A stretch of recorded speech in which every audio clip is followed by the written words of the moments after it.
Hello, my name is Yoshi Bauer. Welcome to the My Special Needs Connection webinar and podcast series.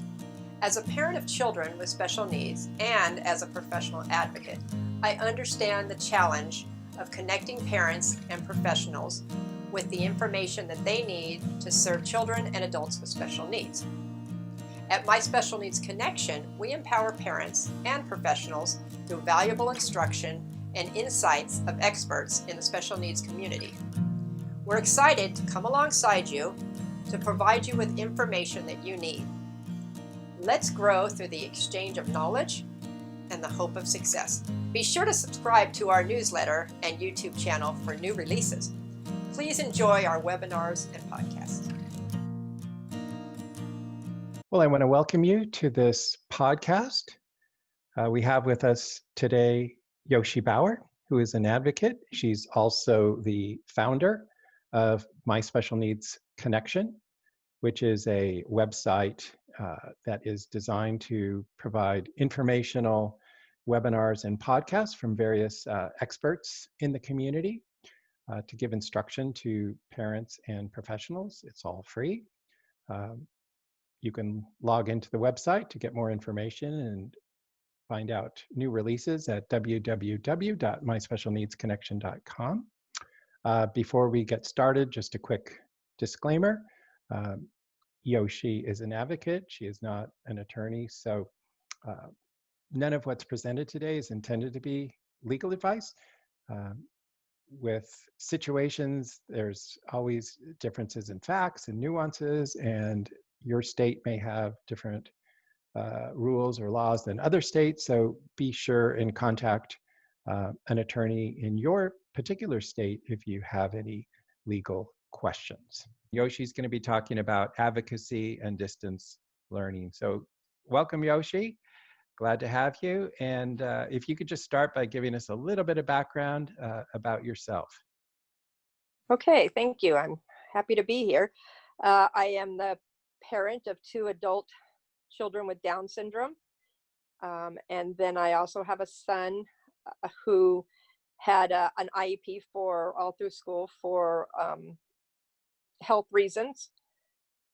And I have been an advocate for many, many years. I worked with a large school district for over 20 years in special education.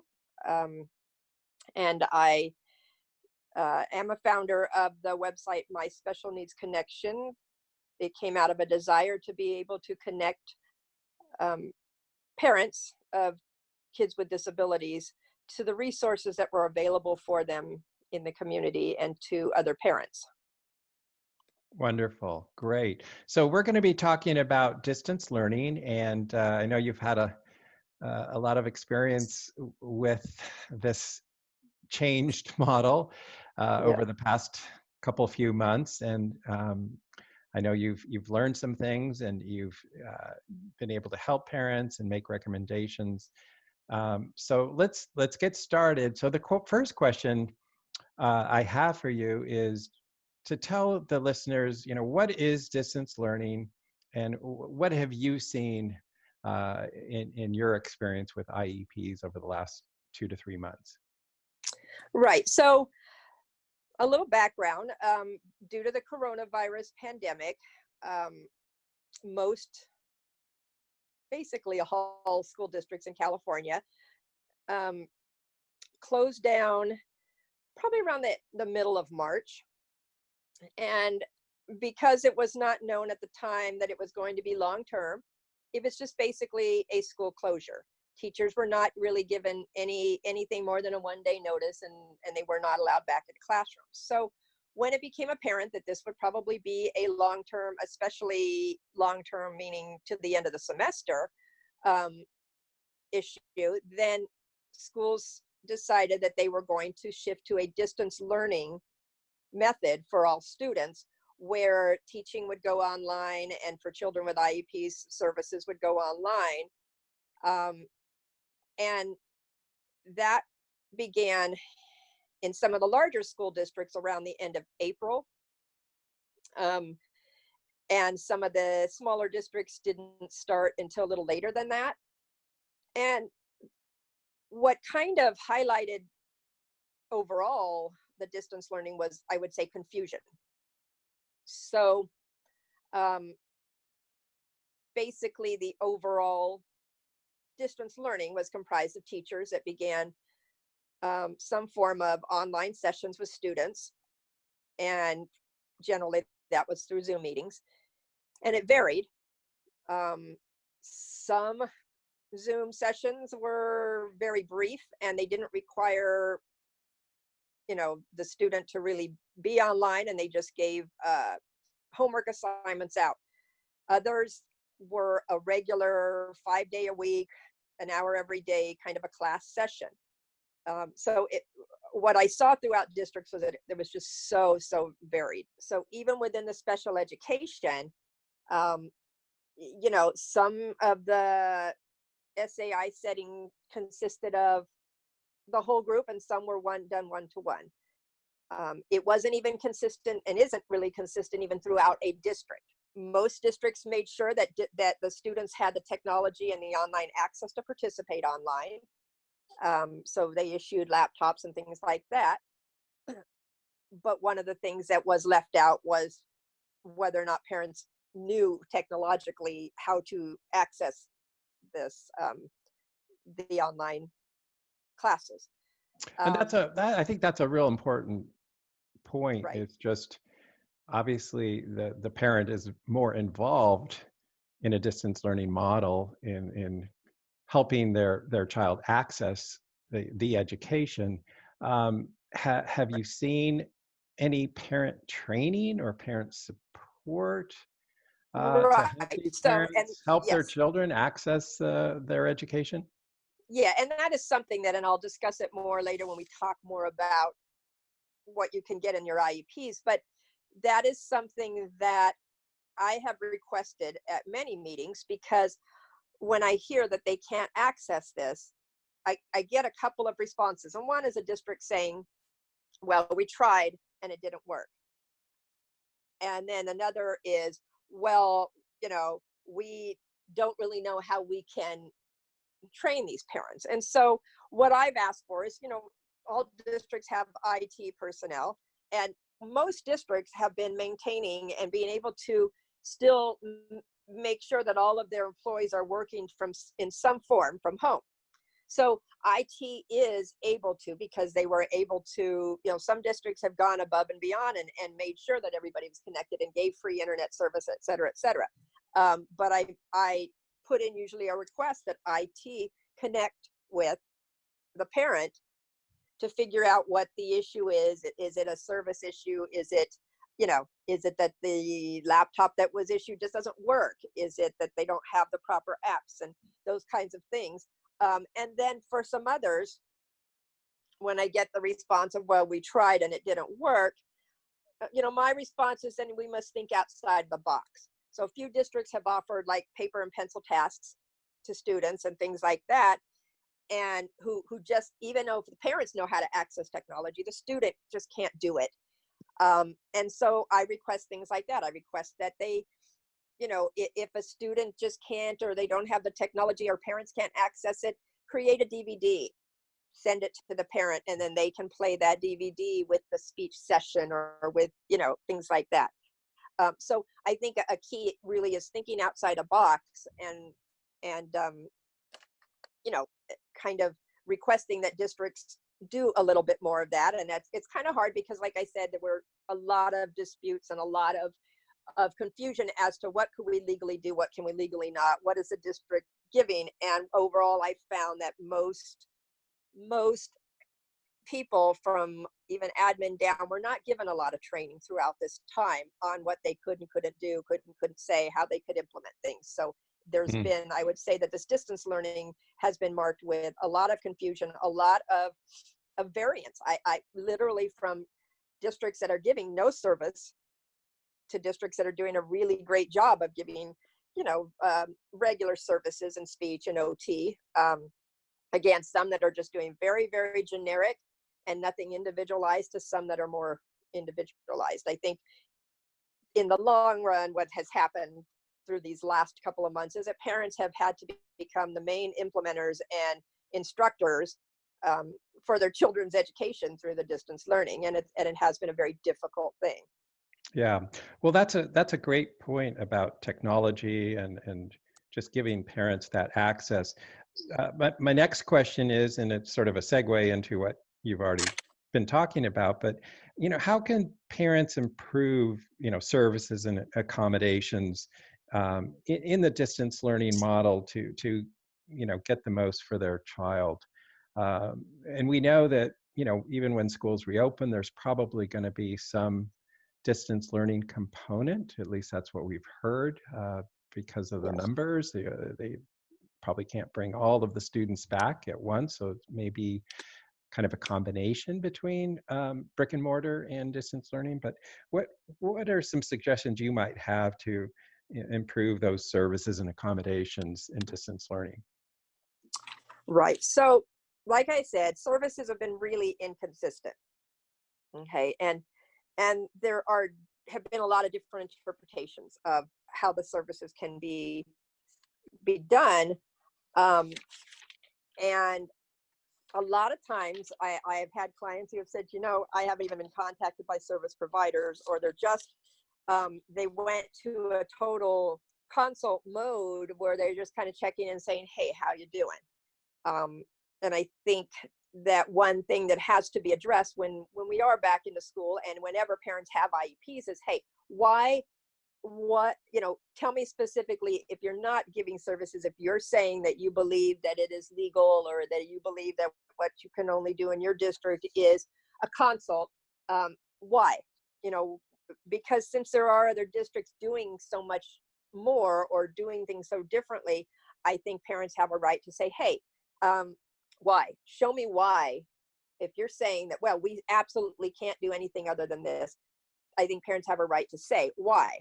What, Right, especially if some other school, even within a district or maybe a different district, is able to implement some form of program or service or accommodation virtually, then why can't this particular school or school district? Exactly. And so, yeah. So, and the other issue is also with the accommodations. And so, one of the difficulties has been that, particularly for students who are in a general ed setting, but have certain accommodations such as scaffolding, chunking, repeated directions, comprehension checks, things like that, those accommodations aren't being incorporated into the general ed Zoom meetings. And I find it's because there is no outside collaboration, consultation between, even if it's in the IEP, between the SAI provider and the general ed provider. So what I have requested is, so make sure that if you're giving out an assignment, and what many districts went to is that the assignments in general ed would no longer be like a daily kind of a thing, or read this tomorrow and then come back and write this paper. It would be like longer term projects and things like that. So if you're doing that, that should be run by the SAI provider first, so that it's already chunked, scaffolded, things like that, beforehand. And then, because what I'm finding out in a lot of the general ed classes, then these students, the SAI consists of maybe once a week, the SAI will contact the student or the parent and say, hey, how's it going? But what really should be happening is, if a student, especially if a student has an aide in this setting, that aide should be right on, either at the same time accessing the Zoom general ed class to take notes and things like that, if that's required in the IEP, and then having either the SAI provider or the aide have another Zoom meeting directly after the classroom Zoom, to be able to have those comprehension checks, to be able to, repeat the directions, make sure that the student has that, to make sure that the student has the accurate notes to whatever's being said, or the organizational checks to make sure that they wrote down the right things. And I find that is the biggest piece that's missing. And so those are things that parents absolutely can request, is that those things are done. That too much right now is being done very generically, like this is what we're doing for all students, but it isn't. And by doing that, the accommodations, and many of the specific goals are not being worked on. And ESY is going to continue to be in this same form.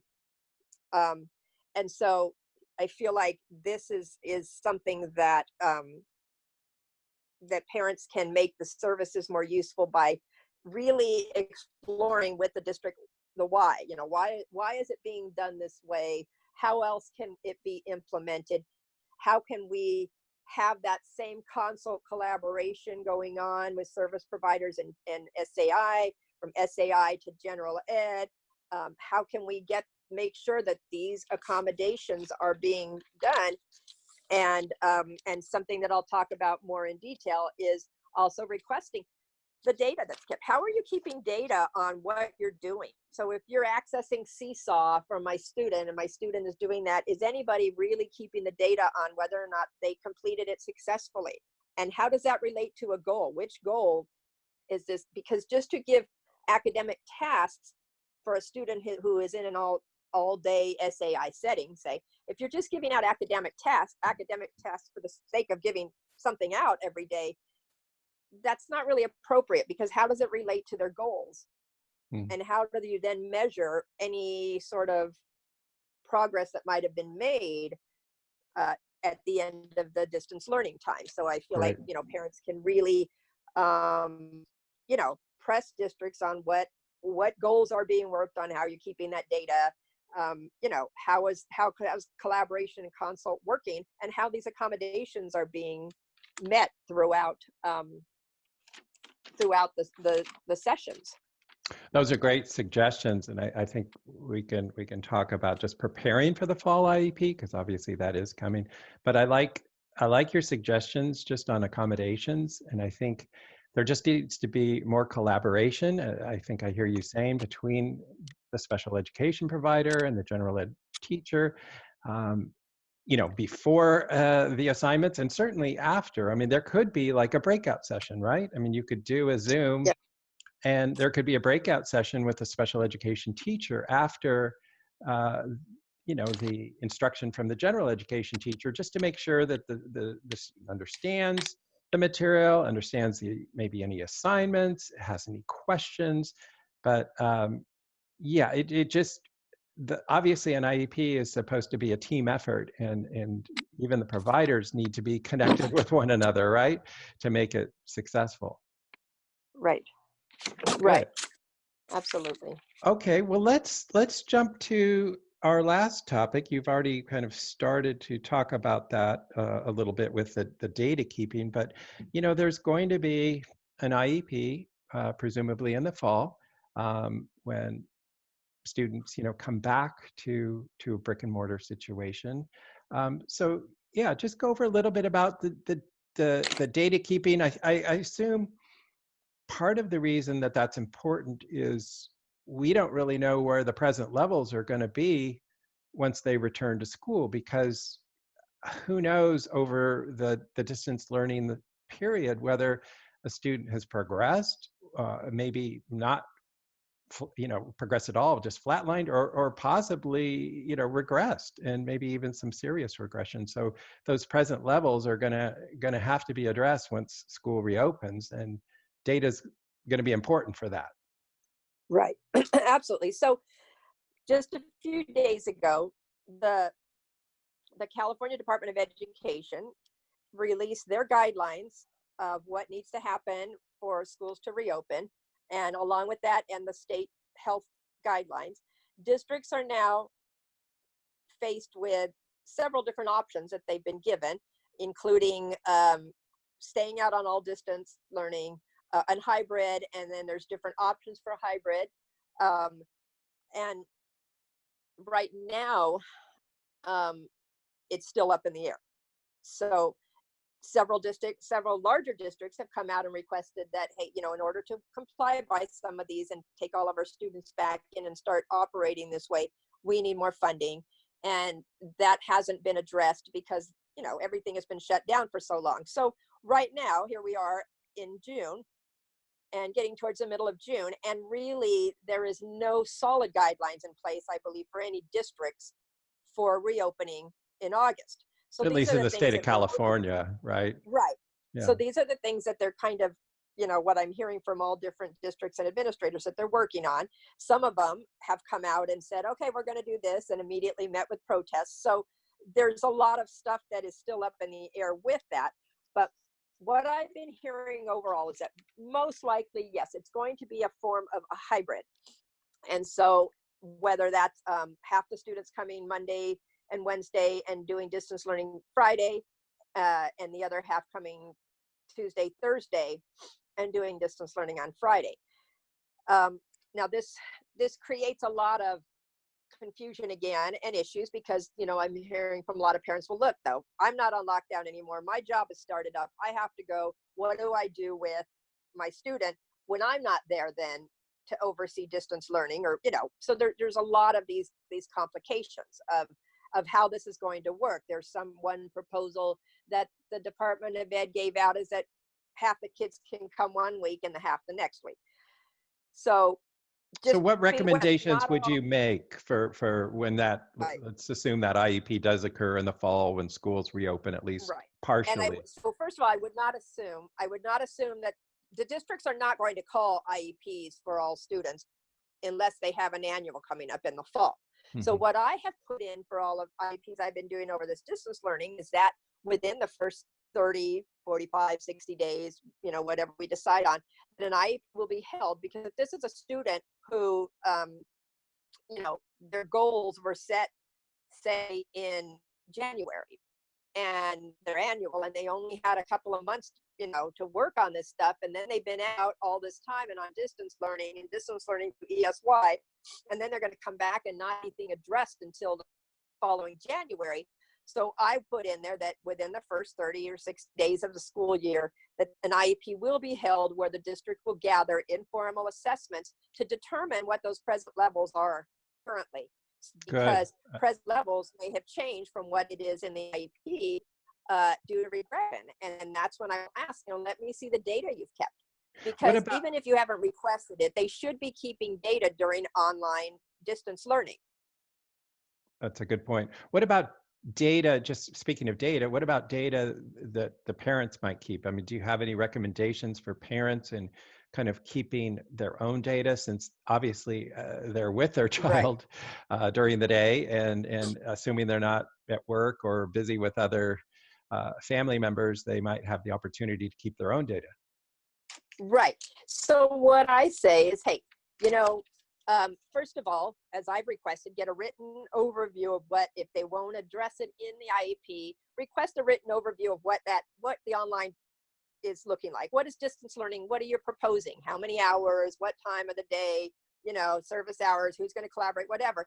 And that way, the parents can keep track of, what you said that we would have a Zoom meeting every morning at 9 o'clock, and we didn't have them, and they weren't consistent or whatever. So you're keeping that kind of data. Secondly, you're keeping data, take screenshots of if they're doing activities on Seesaw or other things like that. Take screenshots, because,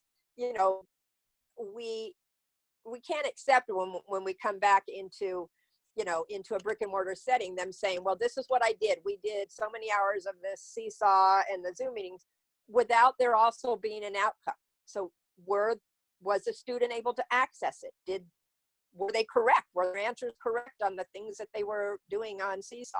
So parents should take notes on that, make screenshots, the activities that are being done, videotape their sessions, to show that, hey, they're not even able to sit, they're not able to attend at all. And then I am encouraging parents to then send an email to the case provider, the case manager, saying, look, here's what's working and not working. I haven't been able to access this at all. This works really well. I find, we've been able to do this, but he's not being challenged enough, or all of the activities given were not at his level at all. That I've had a common thing where that, because of the quality sometimes of the Zoom audio, that speech sessions, they're having a lot of difficulty because a student can't really understand and hear the provider.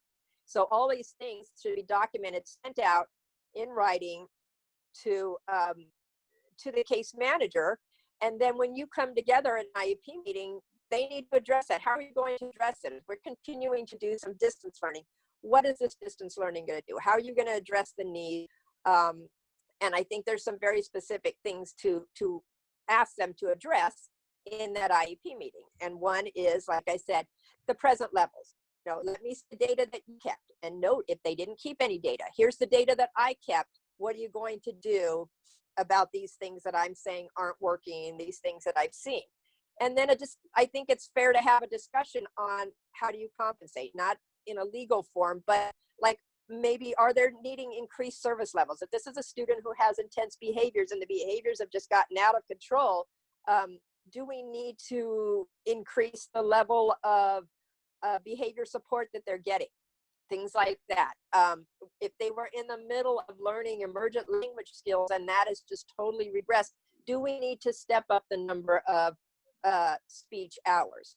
So I think that's something that should be addressed at meetings. And I think that what parents need to stress is that because no one size fits all, and because IEPs are individualized, that the online portion of learning, and even the way that they're doing hybrid, needs to be more individualized going forward.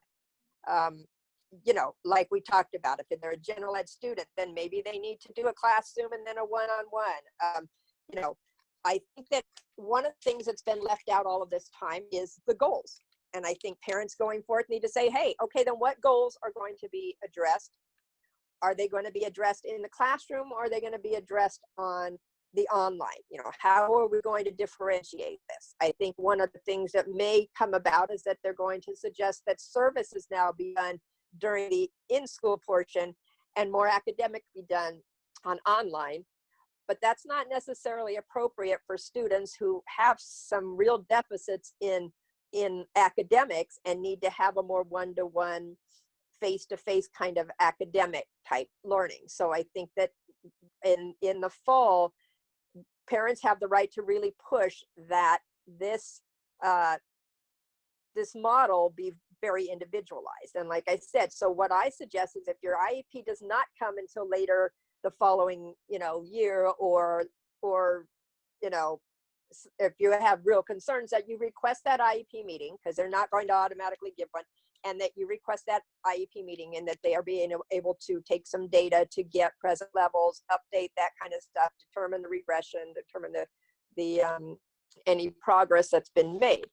And at that time, what I would do during the IEP, when they do give you those updated present levels, compare them to last year's present levels, because they may not, they may just say where they are now, so let's adjust goals going forward.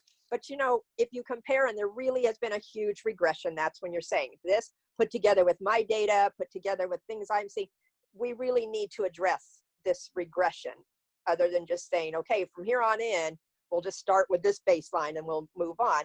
We really need to address what needs to be done for that regression. That's a really good point. And I know, compensatory education, that makeup services, it's somewhat up in the air. I mean, it is going to be addressed and can be addressed at the upcoming IEP, but at minimum, as you suggest, if the child has regressed, that may very well mean that the child needs more services. They need more services to catch up and progress from where they were before schools closed. So at minimum, those present levels and any regression is going to be important to drive more help, more services for the child.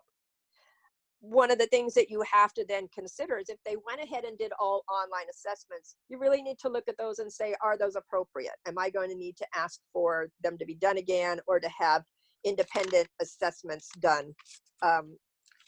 Because it's very clear that my child was not able to pay attention at all while they were trying to do this online, or this is not really, a good indication of what my child could do. So that's something to keep in mind as far as the assessments go.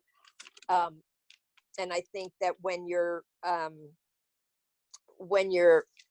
doing these things, first of all, it's really important that if you're having an IEP meeting or a Zoom meeting, to remember that you can and should audio tape your Zoom meeting, your IEP meeting.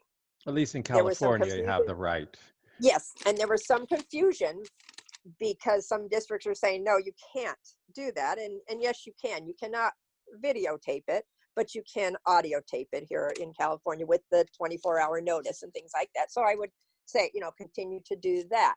And one of the things, and again, it's how you get better services and the accommodations, is insist that, hey, let's talk about this hybrid. Let's talk about the portion that's being done online. I need paper pencil tasks instead because they can't access this. Um, right in there, the service of getting support from assisted technology or the IT department to be able to access things better online. Request that those specifics about how it's going to look are included in the IEP. Ask about each accommodation and say, how or is it going to be implemented? Are you just implementing it when we're in the brick and mortar setting? How is it going to look in the setting of online distance learning? And who's going to be doing that? I would really request, if you don't already have that console collaboration piece, that you for sure get that specifically for the distance learning, that whatever comes out through general ed or service providers, there is a collaboration beforehand with SAI providers.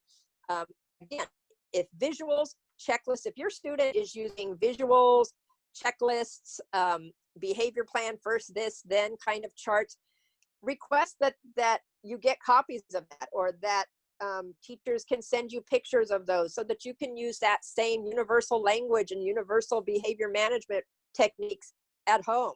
That will be helpful for your student accessing online distance learning if they are made to feel as if it's very much similar to what they get in school. So if the accommodations are for visuals, checklists, this and that, make sure that you are able to replicate that, or that they're able to send that to you. Teachers are now being allowed in the classroom more to get stuff, so there's no reason why they can't develop that and mail that to you so that you can use those things too, and that they can give you some instructional thing. That's the other issue, is that you can also put in consult between the teacher and the parent, so And that that you is are and service providers and parents.